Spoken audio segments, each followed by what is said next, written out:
ഇപ്പോ ഇനി ബ്രസീലിന്റെ കളി നാളെയുണ്ട്. അപ്പോ നെയ്മർ ഇല്ലായ്മ എങ്ങനെയാണ് ബ്രസീലിനെ ബാധിക്കുക നോക്കണം. ലോകകപ്പിൽ ആദ്യ ജയം ലക്ഷ്യമിട്ട് ബ്രസീൽ നാളെ ഇറങ്ങുകയാണ്. നാളെ രാവിലെ ഇന്ത്യൻ സമയം 6 മണിക്ക് നടക്കുന്ന മത്സരത്തിൽ ഹെയ്ത്തിയാണ് ബ്രസീലിന്റെ എതിരാളികൾ. സൂപ്പർ താരം നെയ്മർ നാളെയും കളിക്കില്ല. ആദ്യ മത്സരത്തിലേറ്റ അപ്രതീക്ഷിത തിരിച്ചടി മറികടക്കാനുള്ള തയ്യാറെടുപ്പിലാണ് ബ്രസീൽ. മൊറോക്കോയുടെ സമനിലയിൽ കുരുങ്ങിയതോടെ ടീമിൽ കാര്യമായ മാറ്റങ്ങൾക്ക് സാധ്യതയുണ്ട്. കഴിഞ്ഞ മത്സരത്തിൽ സ്റ്റാർട്ടിംഗ് 11-ൽ ഉൾപ്പെടാതിരുന്ന മത്യൂസ് കുഞ്ഞ സെൻട്രൽ സ്ട്രൈക്കർ റോളിൽ എത്തിയേക്കും. നമ്പർ 10 റോളിൽ റഫീഞ്ഞയ്ക്കും വലത് വിങ്ങിൽ ലൂയിസ് ഹെൻറിക്കയ്ക്കുമാണ് സാധ്യത. യുവതാരങ്ങളായ എൻട്രിക്, റയാൻ എന്നിവർക്ക് അവസരം കിട്ടുമോ എന്ന് കണ്ടറിയണം. ഫിറ്റ്നസ് പൂർണ്ണമായി വീണ്ടെടുക്കാത്ത സൂപ്പർ താരം നെയ്മർ നാളത്തെ മത്സരത്തിലും കളിക്കില്ല. നോക്കൌട്ട് സാധ്യതകൾ നിലനിർത്താൻ ബ്രസീലിന് ജയം അനിവാര്യമാണ്.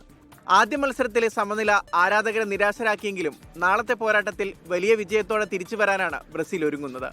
മറുവശത്ത് ഗ്രൂപ്പിലെ ആദ്യ മത്സരത്തിൽ തന്നെ അടിതെറ്റിയാണ് ഹെയ്ത്തി വരുന്നത്.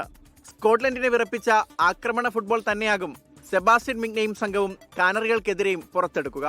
ഇന്ത്യൻ സമയം നാളെ രാവിലെ 6 മണിക്ക് ഫിലാഡൽഫിയയിലാണ് മത്സരം. World cup desk 24.